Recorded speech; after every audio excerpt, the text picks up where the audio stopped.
Gold has been in the habit of breaking records as of late, almost to the point now where it's not that big a deal. And the closing prices for gold this week have done just that yet again. Gold has reached a new all-time high. But it's what it didn't do that I think is worthy of discussion. We're going to talk about that in this video and so much more as we explore.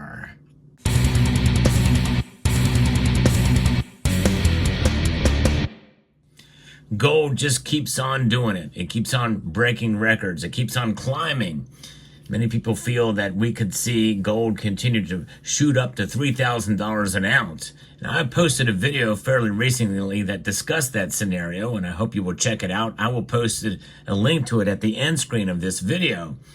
Because what we saw with the closing markets on Friday is just a sign of what could be coming, especially given the circumstances that gold finds itself in that's unique upon any time in history in the past 50 years.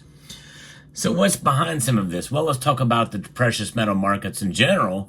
All the metals are up as they close down. Now, I'm reporting these numbers literally minutes before the markets close, so may not be exactly right, but gold is trading up 0.84%, up $21 a day to $2,580.70, breaking a new record. Silver is up over 2.75%, up 83 cents at $30.77. By the way, it almost reached $31 today. Platinum and palladium are also up substantially. The only metal that's down is palladium. But gold really is the metal that's kind of shining here because it has persistently broken records and shown a pattern now of being able to maintain a high price for a number of different reasons. But let's get into what's happening here. This is from NASDAQ, or from money.com rather, that's reporting that the price of gold surged to this new all-time high on the back of a weaker dollar and expected rate cuts.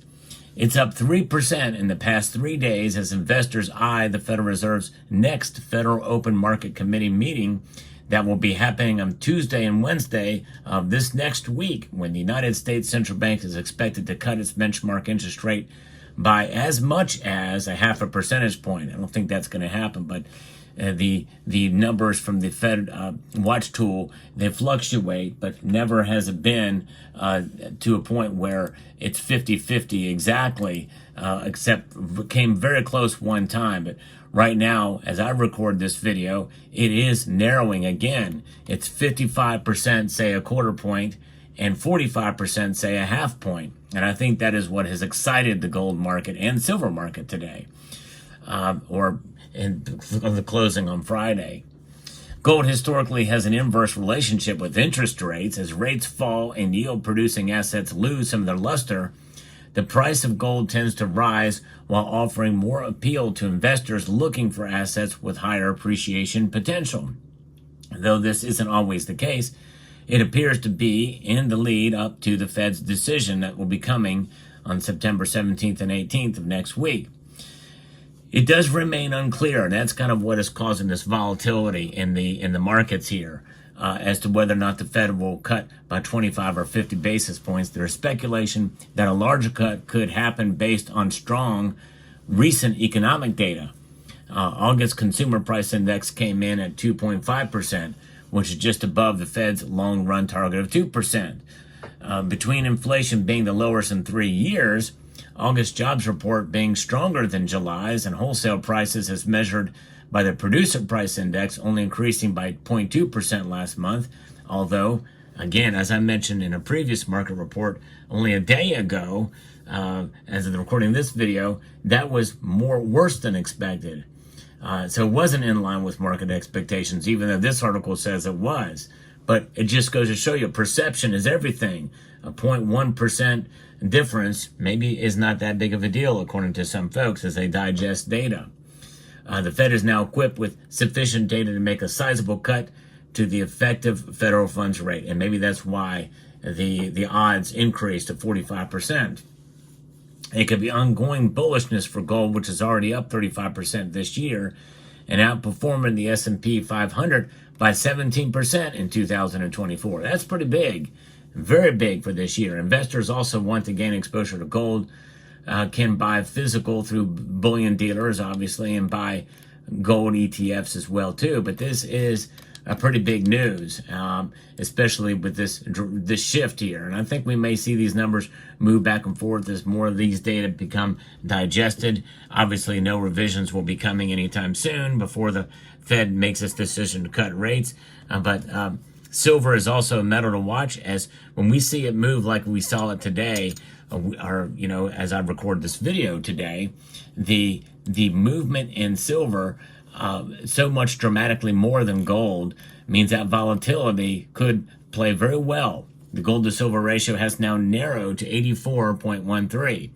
Now, many of you rightfully will say, well, that's still very, very high, and it is unusually high.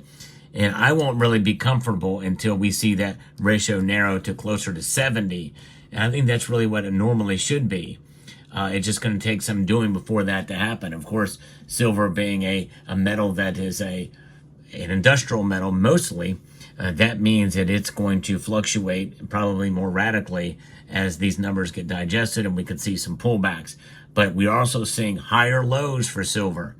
But that does not necessarily mean that the ratio will narrow greatly. It just depends if we see a really of a topping out of the gold market and a movement continues in silver. And that very well could be a case where silver could really outshine gold down the road. And that may be something to discuss down the road in a future video. But here we have gold, and we can enjoy its all-time highs right now. It's amazing to see this, and it doesn't seem like there's much stopping gold at this point. But, we get excited, we think about it, we think $3,000 gold, $3,500 gold, when we see $4,000 gold, especially with what we've seen since 2019, where gold literally has practically doubled in price. That's amazing. We don't see that kind of thing, especially when gold was always kind of higher than silver in terms of the ratio, in terms of everything behind it. And in 2019 prices, gold was still high. Now it's practically doubled from there. That gives you some insight as to how crazy things are with the gold market amidst what's happening in the crypto sphere. We're seeing Bitcoin moving back up again too, and if things are going wild in that market too. But one thing about gold is it's limited in terms of its physical availability and the amount that can be mined year over year. And central banks are accumulating it at a record pace. We've not seen that, and it's no sign of it slowing down. We've not seen this since for the last 50 years. So this is something that I think is unprecedented with the gold market, that I think is going to really continue to weigh in here as we assess what's going to be happening in the future. In this type of market, it's very easy to fall into the temptation of predicting higher and higher bullion prices for gold. And I have done it in a previous video, but also have a caveat that, with every little bubble, and this could essentially be a gold bubble, and it could burst too. And it wouldn't take a whole lot for it too, and I've discussed that in the past, and we'll continue to bring some balance in the bullion market in terms of analysis and insights, because, what goes up can come down. And gold, one thing we know it will do is it will preserve your wealth. Is it overvalued? There is a possibility that could be the case. But what did gold not do that is so important that we need to discuss? I think it's so important that people understand where to get bullion prices, where to get spot prices for gold and silver. There's really only one place that I know of that has true and accurate pricing, actual spot price for gold and silver.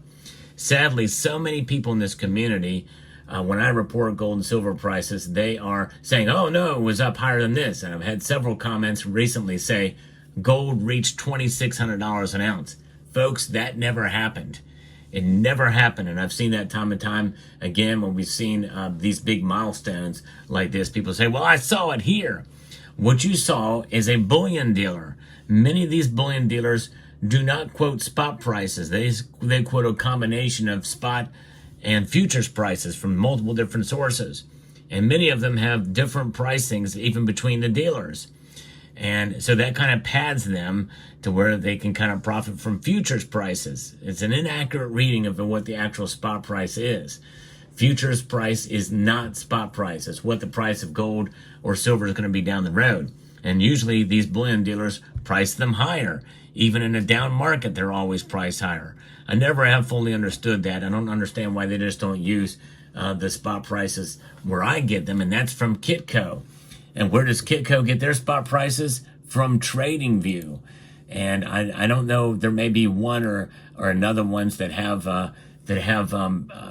accurate second by second reading of spot price, but TradingView is the top contender as to where spot price comes from. I'm thinking there's one other place that you can get spot price, actual spot price. There's a number of different markets like Oanda and others where this can be had, but by and large, those real-time tickers of spot price are going to be very, very close together. Usually those spot prices from those markets, they incorporate bid price, which is different than the ask price. Bid price is essentially what you would be paid back from if you were to sell your silver or gold. Ask price is the foundation from which companies sell gold and silver to you in a myriad of different ways and markets, from the ETPs, exchange traded products, or otherwise. But whenever you're quoting spot price, do not bookmark a bullion dealer page for it. And the reason why that's so important is, number one, it's not true. It's not accurate. Number two is it helps you understand what you're really paying for your gold and silver. For instance, let's say one of these big bullion dealers does a spot price deal for gold, and their gold price is their gold price in quotes, which is a futures price, is $10 above what it is on Kitco. You're paying $10 above spot price. That's just the fact of the matter. And if you base it off of what the price you would get it back for, in other words, a bid price, it's even more than that. Probably another $10, whatever the spread is at the time. So I hope that makes sense. And so just word to the wise, whenever you see me or hear me talk about spot price, it is always and every single time based off of what Kitco says, which is what TradingView says for spot price. Let me know what your thoughts are down in the comment section below. But gold is doing very well. I'd like to extend a multitude of gratitude to each and every one of you for taking the time to watch this video, and to encourage you to please rate, share, comment, and subscribe.